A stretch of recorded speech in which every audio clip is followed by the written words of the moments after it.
का हार्दिक स्वागत करते हुए हम सभी बहुत हर्षित, उनको सुनते तो रहे हैं लेकिन इस रूप में आज उनका स्वागत करना हम सब के लिए बहुत बड़ी बात है।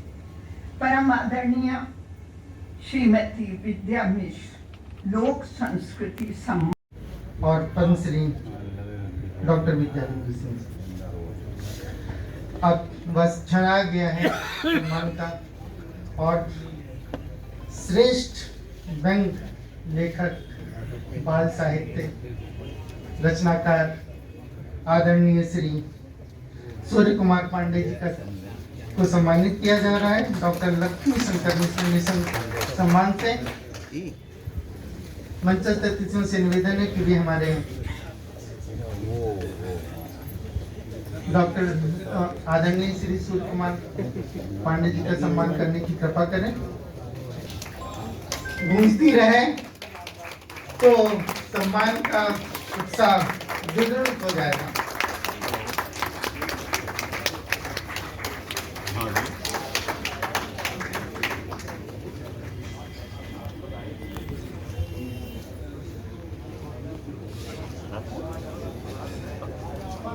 बोल रहे हो ना, हम कौन सी कैटरिंग कराएंगे? मेरे लिए सौभाग्य का क्षण आएगा कि मैं उन्हें आह्वान करूंगा कि वे आए और अपना काव्य पाठ भी करें और अपनी बात भी रखें और हम सबको अपना आशीर्वाद दें। उनके लिए जोरदार कर्तव्य से अभिनंदन। आज के सभाध्यक्ष और मेरे अति आदरणीय और आत्मीय श्री उदय प्रताप सिंह जी, आज मुख्य अतिथि के रूप में मंच मैं कहूँगा कि जिस विधा में मुझे पहचान मिली है, व्यंग्य की विधा के देश के शीर्षस्थ व्यंग्यकार लेखक मेरे श्रद्धेय श्री गोपाल चतुर्वेदी जी, विशिष्ट अतिथि के रूप में डॉक्टर विद्या बिंदु सिंह जी पद्मश्री, और मेरे साथ सम्मानित आज होने का, और मैं यूं कहूंगा कि उनके साथ मुझे सम्मानित होने का अवसर मिला है। ऐसी मेरी बड़ी दीदी और हम लोग के कुछ और परिचय भी हैं, दयानंद जी बैठे हुए हैं। तो एक फीचर एजेंसी के लिए जब सक्सेना साहब वहाँ पर हुआ करते थे और उससे पहले फाइनल में जब गए थे और आपके महिला कॉलेज में तब जी भी हैं। अच्छा, अरे ओहो, हाँ। और उसके हम लोग, मैं प्रतिदिन वहाँ के लिए एक व्यंग्य कविता का स्तंभ लिखता था और उसके संपादक दयानंद पांडे जी बैठे हुए हैं। तो ये सब अपने लोग, आत्मीय लोग, मैं नाम लेने लूंगा तो मेरे विभागीय कितने यहाँ पे डॉक्टर साहबान बैठे हुए हैं, लेकिन उससे बड़ी बात यह है कि प्रोफेसर उषा सिन्हा जी कितना स्नेह करती हैं और बराबर मैं तो आप लोगों के परिचय में ही बात हो जाएगी। योगेंद्र द्विवेदी जी जैसे पहले थे वैसे ही अब भी दिखलाई देते हैं। कितना पुराना परिचय है, बदलाव नहीं आया है आप में, और बहुत आत्मीय। जब नवजीवन अखबार निकलता था उस समय हम लोगों का परिचय था और आप फीचर वहाँ देखा करते थे। और डॉक्टर लक्ष्मी शंकर मिश्र अध्ययन संस्थान के निदेशक के रूप में आप सक्रिय रहते हैं। डॉक्टर निशंक से पहली बार मैं मिला, ये 1967 की बात, 1967। विवेकानंद कॉलेज जो आज नारायण महाविद्यालय कहलाता है, उसमें हिंदी विभाग में प्राध्यापन करते थे और मेरे भाई भी वहाँ 1966 में वनस्पति विज्ञान विभाग में नियुक्त हुए थे अध्यापक के रूप में। एक बार मेरे बड़े भाई ने मुझसे कहा कि हमारे यहाँ एक कार्यक्रम हो रहा है और तुम्हें कविता में इतनी रुचि है, तो आओ सुनो। हमारे यहाँ एक बहुत बड़े साहित्यकार हैं, कवि हैं, डॉक्टर निशंक, उनसे मिलवाता हूँ।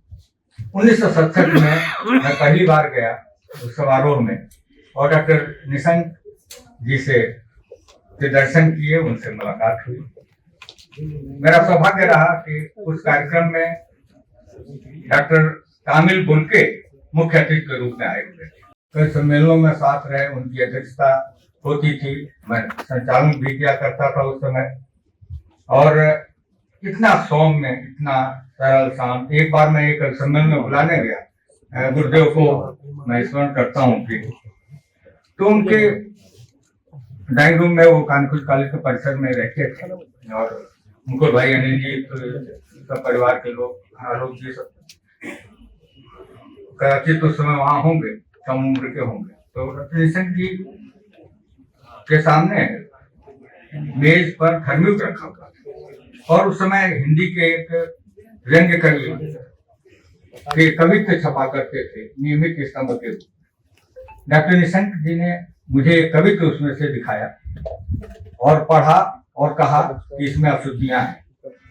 छंद के प्रति इतने आश्वस्त थे और इतने सजग थे कि कई एक मेरी कविताओं पर टिप्पणियां करके मुझे बताया है, क्योंकि मैं विज्ञान का विद्यार्थी था, हिंदी और उसका पिंगल और शास्त्र उतना जानता नहीं था। उन्होंने सवैया, घनाक्षरी और ये सब चीजें बहुत सारी उनका मैं ऋणी हूँ कि उनके मार्गदर्शन में, उनके आशीर्वाद स्वरूप हम लोग यहाँ कुछ कर पाए। वो अलग बात है कि लिखते लिखते मेरी धाराएं मुड़ती गई।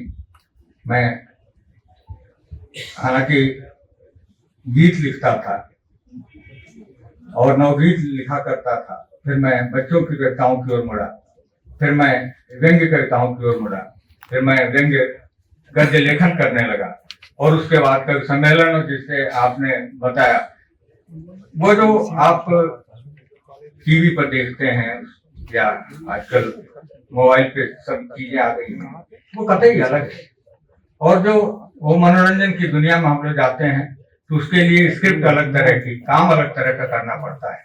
उससे किसी का आकलन मैं कम से कम अपने लिए उचित नहीं मानता हूँ, क्योंकि मूलतः मैं साहित्य का ही एक प्राथमिक कक्षाओं का छात्र था और आज भी हूँ और अभी बहुत कुछ सीख रहा हूँ, तो मैं इससे अलग नहीं होना चाहता।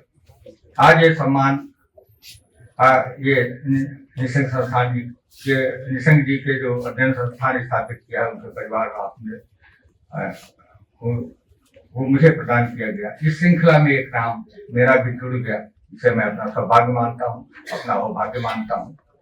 और एक कविता मैं 1970 की लिखी हुई आपको सुनाना चाहता हूँ। वो इसलिए कि मैं कहता हूँ कि मेरे आरंभिक कविताएं जो 60 के दशक या 70 के दशक में मैंने लिखी, उनको मैं या तो अपनी अभ्यास कविताएं कहता हूँ या छाया कविताएं कहता हूँ, जिसमें मेरे से पहले जो कवि हुए, मेरे पूर्ववर्ती जो लोग हुए, उनका प्रभाव है। और ये सीखने का एक क्रम होता है, भले मैं कहां से कहां तक गया हूं, वो एक अलग बात है। तो वो कविता मैंने वो डायरी निकाली पुरानी अपनी, क्योंकि उस समय डायरी में हम लोग लिखते थे, अब तो पता नहीं कहाँ कहाँ लिख के कुछ मिलता नहीं। मैंने वो डायरी ढूंढी तो मैंने देखा कि 1970 में ये कविता मैंने इस डायरी में लिखी थी और पहली कविता थी, जो इसे आप सुनेंगे तो आपको लगेगा कि ये निशंक जी की एक तरह से प्रतिलिपि, कॉपी कवि कर रहा है। उनकी एक बहुत ही लोकप्रिय कविता का आपने जिक्र किया था और आप लोगों को भी वो कविता पता है, इसलिए दिखा दें, देख लीजिए। ये नकली नहीं असली वाली है, देख लीजिए, हाथ से लिखी हुई पूरी है उसी समय की। और सन भी किसी को चेक करना हो तो आके पढ़ लीजिए, सबसे तारीख बड़ी होगी। नहीं, मुझे अपने उसमें से निकालना पड़ा। अब 80 के बाद मेरे पास कोई डायरी नहीं है, 80 से पहले ही डायरी में लिखते हैं, तो थोड़ी कविताएं ये एक आज मैं ये गीत सुनाने का। मैंने 2 मधुवन मांगा था, तुमने यह पत्थर दे डाला। तो मैंने 1 ऋण मांगी थी, तुमने नील गगन दे डाला। मैंने बस मधुवन मांगा था, तुमने यह पत्थर दे डाला। चिंताओं में घुट घुट कर अब सारा जीवन बीत चुका है। कुछ अशुद्धियां भी होगी इस कविता में, उसे क्षमा करेंगे। लक्ष्य दूर का दूर रह गया, पर सारा पथ रीत चुका है। मैंने मग रंजन मांगा था, तुमने पथ बिहड़ दे डाला। मैंने तो मधुवन मांगा था, तुमने यह पत्थर दे डाला। ये किसका बंद है?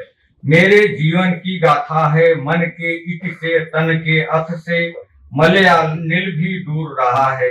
मेरे संबल साधन पथ से मैंने मलय पौन मांगा था, तुमने यह अंधड़ दे डाला। मैंने तो मधुवन मांगा था, तुमने यह पत्थर दे डाला। दूर निशा से झांक रही है अब भी ऊषा की अरुणाई, जो जीवन में आशावाद, जो जीवन में रस भरकर भी रही शून्य, वह क्या करुणाई। मैंने बस बचपन मांगा था, क्यों यौवन अल्हड़ दे डाला। मैंने तो मधुवन मांगा था, तुमने यह जीवन दे डाला। अंतिम पंक्तियां हैं। क्या वह घड़ी नहीं है जिसकी बड़ी बड़ी होती आशाएं, में चुकी कल्पना सुंदरी जीवन की सब परिभाषाएं।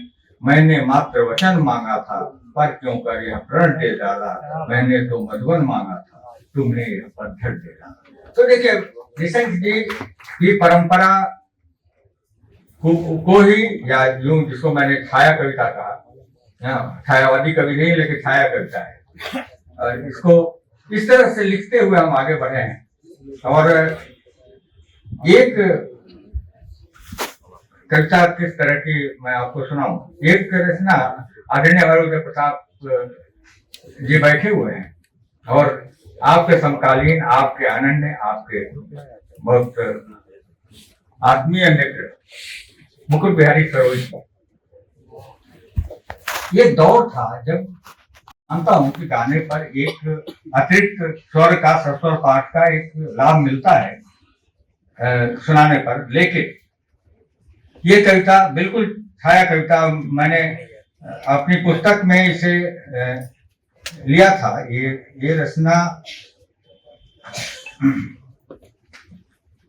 मैंने लिखा है कि मुकुट बिहारी सरोज के व्यंग्य गीतों को याद करते हुए, ये क्योंकि आजकल का जो दौर है, लोग किसी को उद्धृत भी करते हैं, कोट भी करते हैं, तो नाम उसका पहले हटाते हैं। मैंने जहां से प्रभाव लिया उसका आभार मानना है, आपको हर उस बात का आभार मानना है। तो मैंने सरोज जी को याद करते हुए, अगर डॉक्टर साहब आप कहें तो ये भी दिखा दूं कि लिखा हुआ है मुकुट बिहारी सरोज। अच्छा, डायरी चलती। अब देखिए उनकी ये सब वो छाया कविताएं हैं जो मुझे याद आती हैं। चांदी के जूतों के बल पर लोग महान हुए, सरोज जी की भाषा। चांदी के जूतों के बल पर लोग महान हुए, कुछ मंत्री हो गए और कुछ ग्राम प्रधान हुए। कीचड़ हुए सरोवर इनके चरण कमल छू के, ये हैं जनगण मन अधिनायक इस भारत भूखे। भरे पेट हैं इनके तब भी भूखे के भूखे, बंदर भले डाल से चूके ये न कभी चूके। रिद्धि सिद्धि सांसद निधि सरकारी अनुदान हुए, चांदी के जूतों के बल पर लोग महान हुए। हर विकास इनके जीवन को नित्य सुधार रहा। विकास कहीं होता है, जीवन किसी का सुधारता है। ये देखिएगा, ये व्यंग्य गीत की पंक्तियां कि हर विकास इनके जीवन को नित्य सुधार रहा, भ्रष्टाचार दो कर जोरे चरण पखार रहा, आरत जन का धन वैभव आरती उतार रहा, सुविधा का श्रृंगार स्वयं आरूप संवार रहा। इनको पाकर सम्मानित सारे अपमान हुए, चांदी के जूतों के बल पर लोग महान। हम जनता के सेवक कहते हाथ जोड़कर ये, भय लगता जाने कब रखने टांग तोड़ करे। मुर्गा फंसा उसे खाते मिलते मरोड़ करे, पीते मिलते हैं हर सागर को निचोड़ करे। नई संहिताओं के सर्जक ये विद्वान हुए, चांदी के जूतों के बल पर लोग महान हुए। सरोज जी को याद करता हूँ, ये इन्हें प्रणाम करो। हाँ, मैं वो याद है मुझे, इन्हें प्रणाम करो ये बड़े महान हैं, सुविधा के घर जन्मे समारोह ने पाले हैं, इनके मुंह चांदी की चम्मच वाले हैं। नई संहिताओं के सर्जक ये विद्वान हुए, चांदी के जूतों के बल पर लोग महान हुए। अंतिम है, सकल चरित्र अनावृत हैं, पट छत आवरणों के, मिलते हैं सर्वत्र चिन्ह इनके अनुसरणों के, दलित दमित सा न्याय पड़ा है नीचे चरणों के। क्या कहने जी, क्या कहने इनके आचरणों के, क्या कहने जी, क्या कहने इनके आचरणों के। इस युग के ये महापुरुष ये ही प्रतिमान हुए, चांदी के जूतों के बल पर लोग महान हुए। ये कविता कब लिखी, कितनी प्रासंगिक है आज के समय में, ये आप समझ सकते हैं। और आप लोग जो राजनीति में हैं, हमारे बहुत से मित्र डॉक्टर दीक्षित जी भी यहाँ कहीं बैठे मुझे दिखाई दिए, डॉक्टर रमेश दीक्षित जी, सुबोध भाई, और आप कोई भी हो, क्योंकि राजनीति व्यंग्य का एक विषय रहा है, और राजनीति जब व्यंग्य हो गई तो हमें कहना पड़ता है, हमें लिखना पड़ता है। ये कविता मुझे याद आई कि ये कविता इस रंग की, क्योंकि बात डॉक्टर निशंक जी ने बहुत हास्य की और रचनाएं भी लिखी। एक छंद के और सवैया घनाक्षरी के जो बाद में आपने पत्रिका भी 1971 के करीब शुरू की थी, परिवर्तन सुधार इस नाम से, और भैया साहब को विशेष रूप से हम लोग बैठे हुए याद कर रहे थे, पंडित श्री नारायण चतुर्वेदी जी, जिनके यहाँ जाना और प्राय वहां डॉक्टर निशंक जी से मिलना ये सौभाग्य होता था, और जानने समझने का। और एक प्रसंग हर बार मैं कहता हूं कि यह अभी सरस्वती पुनः प्रकाशित होने लगी है, लेकिन कदाचित मैं उन सौभाग्यशाली लोगों में हूं जिनको पंडित श्री नारायण चतुर्वेदी जी ने मेरी कविता सरस्वती के प्रथम पृष्ठ पर प्रकाशित की थी। हाँ, और नहीं, कवर के बाद प्रथम पृष्ठ पर। तो मैं वो कविता लेकर उनके पास गया था, और उन्होंने देखा कि क्या करते हो, मैंने कहा पढ़ता हूँ। बोले कि अच्छा, किस लिए आए हो? मैंने कहा एक कविता लेके आया हूँ छपवाने के लिए। बोलो उस कोने में रख दो। और वो बैठे हुए चम्मच से खीर खा रहे थे, नीचे बैठे हुए खीर खा रहे थे। बोले वहां कोने में रख दो, जाओ। कुछ नहीं, कोई संवाद नहीं, मैं चला है। और वो कविता त्याग से पत्रिका मेरे पास आई, और उसको वहां पर उन्होंने छापा जहां मस्खेड होता है, उसके नीचे, मतलब पन्ने के बाद एक पन्ना होता था। मैं गया और देखते ही बोले कि अच्छा। मैंने कहा मैं आया हूं इसके लिए धन्यवाद करने के लिए, प्रणाम करने के लिए। बोले जाओ, बहुत आशीर्वाद है तुमको, मैंने वहां छापा है जहां पर पंडित महावीर प्रसाद द्विवेदी महर्षि शरण गुप्त को छापा करते थे। ये मेरे लिए बहुत बड़ा आशीर्वाद, प्रोत्साहित किया। ये जो वरिष्ठ लोग हैं, जो सीनियर्स हैं, इनका कितना प्रोत्साहन मिला। तो उनके इसलिए संदर्भ याद आ रहे हैं क्योंकि डॉक्टर निशंक जी और उन लोगों की आत्मीयता और छंद के प्रति जो आप लोगों का जो भाव था, प्रतिबद्ध भाव था, मैंने बहुत कुछ सीखा। हालांकि अभी भी शुद्ध छंद लिखना नहीं आता, मैं मानता हूँ, और जो लिख दिया वो लिख दिया।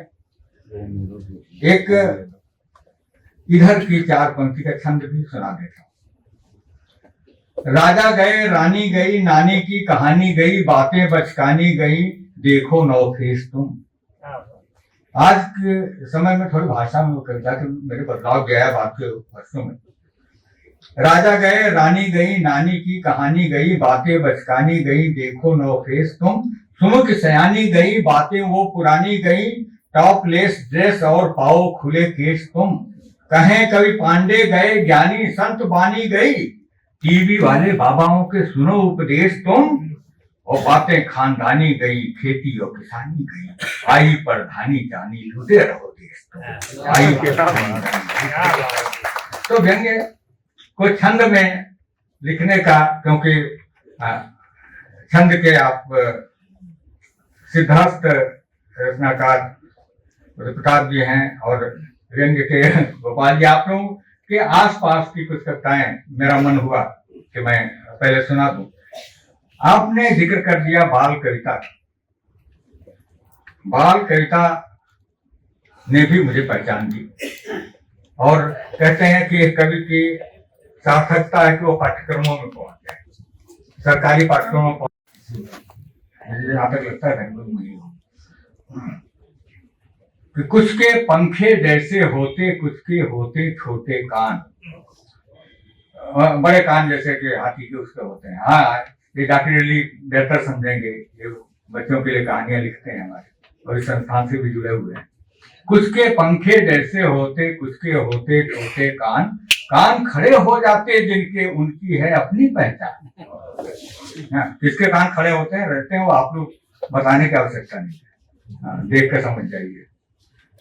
कान खड़े हो जाते जिनके उनकी है अपनी पहचान, उनके कान व्यर्थ होते जो नहीं बात पर देते कान, और नहीं रेंगती जूं कानों पर वे किस मतलब के इंसान। मास्टर जी जब भी गुस्साते गरम किया करते हैं कान, अब तो बना हो गया है। मास्टर जी जब भी गुस्साते गरम किया करते हैं कान, बड़े एक से एक यहाँ पर कसर लिया करते हैं कान। तो सर्दी और शोर से डरते, मच्छर से घबराते कान, उनसे सभी दूर रहते जो बातों से खा जाते कान। तो सुन पाए, अंतिम पंक्तियां हैं, सुन पाए हम सारी बातें, मिले हमें दो प्यारे कान, और चश्मा टिक पाता कैसे यदि होते नहीं हमारे कान। तो बच्चों के लिए कविता में मनोरंजन का तत्व, और इसके बहाने उनको कुछ मुहावरे सिखाने का मतलब, इससे एक उद्देश्य होता है। बच्चों की कविता केवल अगड़म बगड़म कर देने से नहीं है, तुकबंदी नहीं है, उसका भी एक उद्देश्य होता है। इसलिए ऐसे जो भी बच्चों के लिए लिखने के लिए लोग मिलते हैं, कहते हैं, तो मैं कहता हूँ कि सर तुकबंदी में मत जाओ भाई, कोई नया करो। और बहुत लोग इस समय अच्छा हिंदी में लिख रहे हैं। ये 2 मिनट उससे पहले मैं भूल जाऊंगा आप लोगों का आभार व्यक्त करना। तो क्योंकि मैं जो है माता जी का नाम ही लेना भूल गया, विद्या मिश्र जी, हमारी माता जी, निशंक जी, गुरुदेव, ये आज उनको याद करने का ये अवसर है। इसी बहाने हम लोग यहाँ पर एकत्र हुए हैं। अभी दशहरे के दिन बीते हैं। एक कविता मैं मेरी इसके ऊपर लिखी थी, पुरानी कविता है, आप सुन लीजिए, थोड़ी सी अलग है, जैसे आजकल की कविताएं हम सुना रहे हैं। 10 मोह लटकाए दुखी मन, रामलीला में मिल गए मिस्टर दसानन। रामलीला में मिल गए मिस्टर दसानन। मैंने कहा श्रीमन एनी प्रॉब्लम? श्रीमन एनी प्रॉब्लम? मिस्टर दसानन बोले आपको अपनी प्रॉब्लम हम किस मुंह से बताएं? आपको अपनी प्रॉब्लम हम किस मुंह से बताएं? सोचते हैं इस साल फाइनली मर ही जाएं। पांडे जी, हम तो नई टेक्नोलॉजी से परेशान हैं। अपन के 10 मुंह 10 सिर 20 हाथ 20 आंखें और 20 कान हैं। मोबाइल बजता है तो समझ नहीं आता किस हाथ से उठाएं, किस कान में लगाएं और किस मुंह से बतियाएं। त्रेता में मेरी करनी से मेरा भाई भागा था, कलयुग में मेरा नाई भागता है। सैलून में जाऊं तो 10 सिरों की कटिंग के पैसे मांगता है। मंदोदरी से आंखें 4 करूं तो 2 आंखें तो काम आती हैं और बाकी की 18 मुझे ही घूरने लग जाती हैं। तब मुझे जीते जी मर जाना पड़ता है और एक साथ 20-20 आंखों से शर्माना पड़ता है। बेशर्मी के जमाने में ये पंक्तियों को सुनिए, और एक साथ 20-20 आंखों से शर्माना पड़ता है। तकलीफों का स्वाद कितना चखूं, ये 10-10 चश्मे के हाथ की जेब में रखूं। तब एक एक आंख से 8-8 आंसू रोते हुए मिस्टर दशानंद ने आगे कहा, पांडे जी आप ही कहें, और व्यंग्य देखिए कविता कहाँ जा रही है। पांडे जी आप ही कहें और कितना सहें, जिसका एक भाई स्लीपिंग डोज लेकर सो रहा हो, दूसरा विपक्ष के साथ हो रहा हो, जिसकी अपनी ही वाइफ से न पटी हो और जिसकी सिस्टर की नाक कटी हो, जो दूसरे की वाइफ को किडनैप कर लाए, तो अच्छा है कि वो मर ही जाए। मैंने कहा मिस्टर दशानंद, अब आप यह पुण्य कार्य फटाफट कर ही लें और दशहरे के दिन फाइनली मर ही लें। बहुत बहुत धन्यवाद आप लोगों का। आज